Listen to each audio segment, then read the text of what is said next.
अमरीकी रियासत कोलोराडो में एक काला रीछ न सिर्फ जंगल की सैर से तंग आकर शहर में आ गया, बल्कि रीछ दरवाजा खोलकर घर में दाखिल हो गया। वीडियो सोशल मीडिया पर वायरल हो गई। एक होशियार रीछ रात के अंधेरे में दबे पांव आया, घर के दरवाजे पर रुका और फिल्मी अंदाज में हैंडल घुमाकर अंदर दाखिल हो गया। ये video Colorado parks and wild life ने जारी की है। हुक्काम ने इस वाक़े को खतरे की घंटी करार देते हुए खबरदार किया है कि अगर रीछ इस तरह दरवाजे खोलना सीख जाएं, तो रिहायशी इलाकों में संगीन खतरात पैदा हो सकते हैं।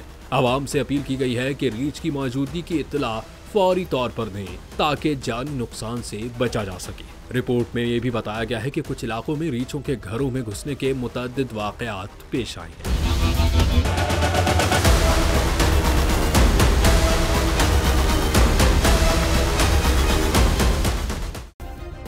सब्सक्राइब करें और बेल दबाएं ताकि कोई खबर रह न जाए।